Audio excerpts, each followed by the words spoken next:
नमस्कार दोस्तों। आज हम आए हैं एक नए टॉपिक के साथ। आज हम संविधान में वर्णित भाग 3 में जो मूल या मौलिक अधिकार है उनके बारे में पढ़ेंगे। हमारे भारतीय संविधान में 6 मूल या मौलिक अधिकारों का वर्णन किया गया है, जो कि अनुच्छेद 12 से लेकर 35 तक हैं। और सबसे पहला है समानता का अधिकार या समता का अधिकार, दूसरा है स्वतंत्रता का अधिकार, तीसरा है शोषण के विरुद्ध अधिकार, चौथा है धार्मिक स्वतंत्रता का अधिकार, पांचवा है शिक्षा एवं संस्कृति का अधिकार, और छठवां है संवैधानिक उपचारों का अधिकार। और एक सातवां हुआ करता था संपत्ति का अधिकार, अनुच्छेद 31 में उसको निरसित कर दिया गया, यानी कि निरस्त कर दिया गया। वो अब हमारे संविधान में नहीं है और नागरिकों को उसके देने का प्रावधान भी खत्म कर दिया गया है। तो देखते हैं सबसे पहले समता का अधिकार। समता का अधिकार अनुच्छेद 14, 15, 16, 17, 18 5 में वर्णित है। 14 में है विधि के समक्ष समता। कानून की नज़र में सभी व्यक्ति एक समान माने जाएंगे। धर्म, जाति, मूल, वंश, लिंग, जन्म स्थान के आधार पर किसी भी व्यक्ति के साथ कोई भी भेदभाव नहीं किया जाएगा। अनुच्छेद 17, अनुच्छेद 16 लोक नियोजन के विषय में अवसर की समानता। अगर सरकार द्वारा, राज्य द्वारा कोई भी वैकेंसी निकाली जाती है, कोई भी भर्ती, चाहे शिक्षक भर्ती, आर्मी में, किसी विभाग में भर्ती है, तो उसमें सभी को समान मौका दिया जाएगा। उसमें 17 अस्पृश्यता का अंत, छुआछूत का अंत। कोई व्यक्ति किसी के साथ छुआछूत को लेकर, उसकी जाति को लेकर भेदभाव नहीं कर सकता। ये एक दोष साबित किया जाएगा और उस पर कड़ी कार्रवाई की जाएगी, उसको सजा हो सकती है अगर छुआछूत को जो मनाता है दूसरे के साथ में। उपाधियों का अंत, अनुच्छेद 18। अनुच्छेद 18 में कहा गया कि राज्य अपनी तरफ से कोई उपाधि नहीं देगा और ना ही राज्य के बिना परमिशन के कोई व्यक्ति दूसरे देश से उपाधि ले सकता है। लेकिन सेना और शिक्षा के क्षेत्र में कुछ उपाधियों के लिए छूट है। कुछ उपाधियां दी जा सकती हैं। जो सेना में अच्छा काम करते हैं हमारे सैनिक, उनको उपाधि दी जाती है। शिक्षा के क्षेत्र में कोई महान या विशेष योगदान देता है, उसको उपाधि दी जा सकती है। स्वतंत्रता का अधिकार अनुच्छेद 19 से लेकर 22 तक संविधान में वर्णित है।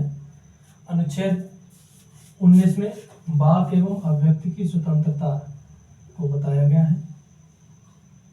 हर व्यक्ति को बोलने का अधिकार होगा, उसको रहने का अधिकार होगा, भाषण देने का अधिकार होगा, सभाएं करने का अधिकार होगा, संगठन बनाने का अधिकार होगा। लेकिन यदि वो अपनी सीमा के अंदर एक उसकी मर्यादा होगी कि जो बोलता है उससे किसी दूसरे की अधिकारों का हनन ना हो, जहाँ पे घर बनाता है उससे दूसरे की प्रॉपर्टी का हनन ना हो, सभाएं करता है उससे किसी को भी उस सभा का गलत मैसेज ना जाए, गलत टारगेट ना हो। तो ये 19 में बताया गया है। अनुच्छेद 20 अपराधों में दोषसिद्ध संरक्षण के बारे में बताया गया है। और कोई अपराधी है तो उसको किस प्रकार से दोष सिद्धि में संरक्षण मिलना चाहिए। 21 प्राण एवं दैहिक स्वतंत्रता। अनुच्छेद 21 के अंतर्गत प्राण एवं दैहिक स्वतंत्रता के बारे में बताया गया है। विशेष प्रावधान है कि जीने का अधिकार, इसको कहते हैं जीने का अधिकार, हर व्यक्ति को जीने का अधिकार है। 21 का शिक्षा का अधिकार, जो वर्ग 6 से 14 वर्ष के बच्चे हैं उनके लिए शिक्षा का अधिकार। अनुच्छेद 22 कुछ दशाओं में गिरफ्तारी एवं निषेध। कुछ दशाओं में व्यक्ति की गिरफ्तारी एवं उसका निषेध, यानी कि ना गिरफ्तार किया जा सके, कौन सी दशा में गिरफ्तार किया जा सके, उसको गिरफ्तार किया जा सके तो कौन कौन से नियम और शर्तों को उस पर लागू किया जाए, इसका वर्णन है इसमें। अधिकार नंबर 3 शोषण के विरुद्ध अधिकार।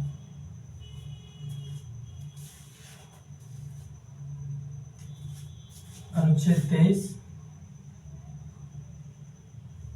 मानव के दुर्व्यापार एवं बाल श्रम प्रतिषेध। अनुच्छेद 23 में मानव के दुर्व्यापार यानी कि पहले दास प्रथा चला करती थी, तो दास प्रथा का प्रतिषेध है, मानव और बाल श्रम का प्रतिषेध है। बच्चों से आप मेहनत नहीं करवा सकते, बच्चों को पढ़ने का मौका दीजिए। 24 कारखानों में बालकों का प्रतिषेध। कारखाना में किसी भी फैक्ट्री में 18 साल से नीचे के व्यक्ति को यानी कि बालक को आप काम के लिए नहीं ले सकते, उसको नहीं लगा सकते। उसके बाद धार्मिक स्वतंत्रता का अधिकार। अनुच्छेद 25 से लेकर 28 तक है। 25 में बताया गया अंताकांड धर्म को मानना प्रचार करना, यानी कि आप किसी भी धर्म को अपना सकते हो। अंताकांड यानी धर्म को मानना प्रचार करना, किसी भी धर्म का प्रचार कर सकते हो जिसको आप मानते हो, ये आपको छूट दी गई है। धार्मिक कार्यों का प्रबंध। अनुच्छेद 26, जब आप धर्म को मानते हो तो अपने धर्म से संबंधित धार्मिक कार्य कर सकते हो, दान पुण्य वगैरह कर सकते हो। उसके बाद जो धार्मिक अनुष्ठान होते हैं, भजन कीर्तन, इस प्रकार का काम कर सकते हो, ये आपको स्वतंत्रता है। अनुच्छेद 27, किसी विशिष्ट धर्म की अभिव्यक्ति में करों की छूट। अगर कोई व्यक्ति किसी धार्मिक कार्य में अपना पैसा लगाता है तो उसको कर से छूट दी जाती है, या दान करता है तब भी उसको कर से छूट दी जाती है। 28 अनुच्छेद, कुछ शिक्षण संस्थाओं को धर्म के अनुकरण की छूट।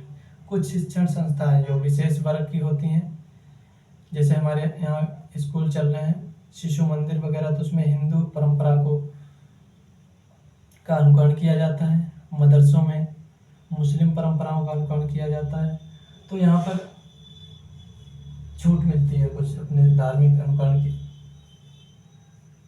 5 शिक्षा एवं संस्कृति का अधिकार।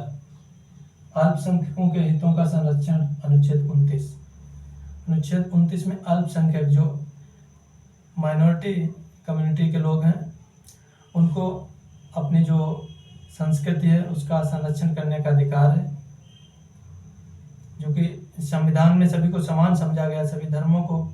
संविधान में राज्य किसी भी धर्म को बढ़ावा नहीं देगा, लेकिन यहाँ पे जो माइनॉरिटी कम्युनिटी अपने धर्म को बढ़ावा दे सकती है, अपने धर्म की रक्षा, अपने धर्म की जो संस्कृति है उसकी रक्षा कर सकती हैं। अनुच्छेद 30 अल्पसंख्यक शिक्षा संस्थाओं की स्थापना एवं संचालन। अल्पसंख्यक वर्ग के जो लोग हैं वो अपनी निजी शिक्षण संस्थाओं की स्थापना कर सकते हैं, संचालन कर सकते हैं, वो भी अपने हिसाब से, उसमें अपनी सभ्यता संस्कृति अपने नियम को लागू कर सकते हैं। जबकि राज्य द्वारा खोली गई शिक्षण संस्थाओं में किसी विशेष धर्म को बढ़ावा नहीं दिया जा सकता है, लेकिन यहाँ पे उनके लिए छूट है। नंबर 6 संवैधानिक उपचारों का अधिकार। अनुच्छेद 32, 33, 34, 35 अधिकारों के हनन पर सुप्रीम कोर्ट जाना। अनुच्छेद 32 कहता है अगर आपके अधिकारों का मूल या मौलिक अधिकारों का हनन होता है तो आप सुप्रीम कोर्ट जा सकते हैं। अनुच्छेद 33 सैनिक बलों के अधिकारों का प्रयोग। अनुच्छेद 33 में बताया गया कि सैनिक बल जो हमारे आर्मी है, नेवी है, उसके बाद एयरफोर्स है, ये कब अधिकारों का प्रयोग कर सकते हैं, किन अधिकारों का प्रयोग कर सकते हैं, किन का नहीं कर सकते। जैसे एक आम आदमी सरकार का विरोध कर सकता है, सेना पे भी टिप्पणी कर देता है, दूसरे देश के बारे में बोल देता है, दूसरे हम कह सकते हैं पाकिस्तान जैसे देश की बड़ाई कुछ लोग करने लगते हैं, लेकिन सेना के जवानों के लिए ये सब वर्जित है, वो ऐसा नहीं कर सकते। और अनुच्छेद 19 का प्रयोग भी वो एक सीमा के अंदर कर सकते हैं। वाक्य एवं अभिव्यक्ति की स्वतंत्रता है, लेकिन ऐसा नहीं कि वो कुछ भी अपनी खुफिया खबरों को दूसरे देश तक पहुंचाएं या मीडिया तक पहुंचाएं। तो ये है 33। 34 देश पर संकट या कर्फ्यू के समय अधिकार। जब देश पर संकट आता है, बाहरी संकट आता है, तो हर व्यक्ति को राज्य लड़ने के लिए उकसा सकता है, लड़ने के लिए आदेश कर सकता है, एवं उसके अधिकारों का उस टाइम पे कुछ सीमित किया जा सकता है, अधिकारों को सीमित किया जा सकता है, जिससे देश की जो हालत है उसको ठीक करने में मदद मिले। कर्फ्यू के समय आपको पता है कि हर व्यक्ति को बाहर नहीं निकलने दिया जाता है, सभाएं नहीं करनी दी जाती, 4 लोगों को उस पास बैठने नहीं दिया जाता है, जबकि वैसे हम सभा कर सकते हैं। तो ये कर्फ्यू के समय में कुछ अधिकारों का सीमित हो जाना होता है। 35 अधिकारों संबंधित अधिकार संसद के पास है। अधिकारों को लागू करना, अधिकारों को सीमित करना, अधिकारों में क्या क्या बदलाव करना, कौन से टाइम पे कौन सा अधिकार लागू किया जाए, कौन सा अधिकार प्रतिषेध कर दिया जाए, रोक दिया जाए, तो वो सारे अधिकार संसद के पास हैं। संसद इस पर नया बिल लाकर इसमें थोड़ा सा बदलाव कर सकती है। उसके बाद संपत्ति का अधिकार, जो 7वां अधिकार था, अनुच्छेद 21 के अंतर्गत इसका वर्णन किया गया था, वर्णित था। तो इसका निरसन कर दिया गया, इसको निरस्त कर दिया गया, संविधान से हटा दिया गया। अब किसी को भी संपत्ति का अधिकार नहीं है। और जो संपत्ति पर आज कर लगता है, ये उसी का परिणाम है। जब अगर संपत्ति का अधिकार होता तो हमें इनकम टैक्स नहीं देना होता। आज संपत्ति का अधिकार नहीं है, तो इसलिए हमको इनकम टैक्स देना पड़ता है। तो दोस्तों, ये हमारे मूल एवं मौलिक अधिकार। आई होप वीडियो आपको अच्छा लगा होगा। इसी तरह से मैं अन्य वीडियो भी लेकर आऊँगा इस सब्जेक्ट से रिलेटेड। अगर आपको वीडियो अच्छा लगा तो हमारे चैनल को सब्सक्राइब कर लें, वीडियो को लाइक करें। धन्यवाद। मिलते हैं एक नए वीडियो में एक नए टॉपिक के साथ।